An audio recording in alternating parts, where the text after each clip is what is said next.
Members, the House is resumed. Before the dinner break, we're on the second reading of the Health and Safety Pike River Implementation Bill. Carol Beaumont was speaking and has 6 minutes remaining. Carol Beaumont. Thank you very much, Mr Chair. Before the dinner break, I was acknowledging the work of the Select Committee and talking particularly about how they spoke in Greymouth with the Pike River families, and I was noting that the key concerns expressed to the Select Committee by the families included the inexperience and lack of training of workers operating and monitoring sophisticated machinery, the use of unproven technology, a lack of communication and coordination, high staff turnover, and the adverse incentives and pressures engendered by remuneration arrangements in which bonuses featured predominantly. And I have to say, I think that that's a very important part of the report, because actually health and safety happens in a context, Mr Speaker. It happens in a context of how work is organised. It happens in a context of whether or not there are workers who feel empowered to have their say. It happens in a context of the arrangements around people's working time, and I thought that was a very important comment made by the Pike River families, and I want to acknowledge them for contributing that to the report. So we can only hope that, in particular, the part of this bill that amends the Health and Safety and Employment Act and provides for greater worker participation will assist with some of the matters referred to by the Pike River families. I also would like to thank all of the people who submitted to the Transport and Industrial Relations Select Committee on this very important piece of legislation. And there were 41 submissions made and oral evidence from 11, as well as I've just mentioned, from the representatives of the families who died, the 29 men who died in the Pike River disaster. Essentially, we do support the bill, as I've said, which does implement some of the recommendations of the Royal Commission on the Pike River coal mine tragedy, but we do have some reservations. This bill actually is a good start, but it also represents a missed opportunity to create a world-class health and safety regime for the most hazardous of work.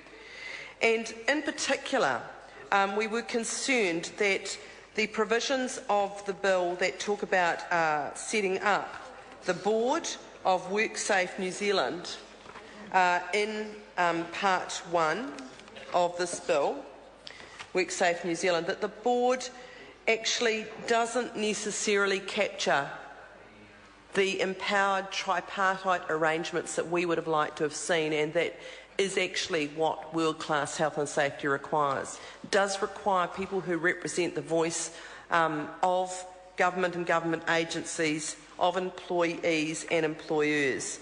And as it stands at the moment, the board is selected by the Minister, and it does talk about people with the perspective of workers and people with the perspective of employers, but we are concerned that there is a weakness there. It is important that with health and safety, the change of culture that is required is fundamentally important, and in many ways, and I think even members opposite would acknowledge this, that requires a strong voice for the workers in any workplace to actually say, well, A, to get their buy-in, but B, to have their say on how the work is organised, on the things that actually put pressure on them, on the things that would make a difference to their working lives and their ability to focus on health and safety issues. Mr Speaker, the functions of WorkSafe are set out in Clause 10 and are similar but not the recommended functions from the Royal Commission. And there doesn't seem to be any good reasons for departing from those recommendations, so we just also raise that as one of our concerns.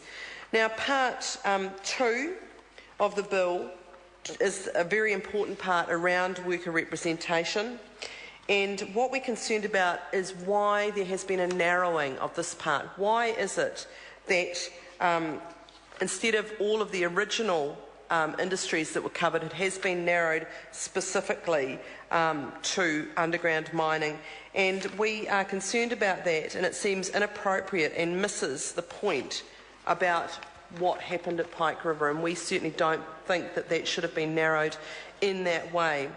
So, but there are good things in this part of the legislation, providing for both the workplace health and safety representatives and also the industry health and safety representatives, or the check representatives, is important, and we're glad about that. Now, one of the specific features in this part is where there isn't an agreed process around health and safety representatives, there is a default process that is to be determined.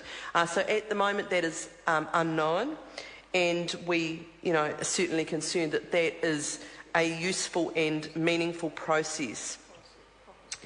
There has been a sense that this hasn't happened quickly enough, that there was a real urgency to fast-tracking the implementation of the Commission. Mr Speaker, finally, can I say again that we support this bill with reservations, and we will look at SOPs in the committee stages. Thank you. Call Dr Cam Calder. Thank you, Mr Speaker.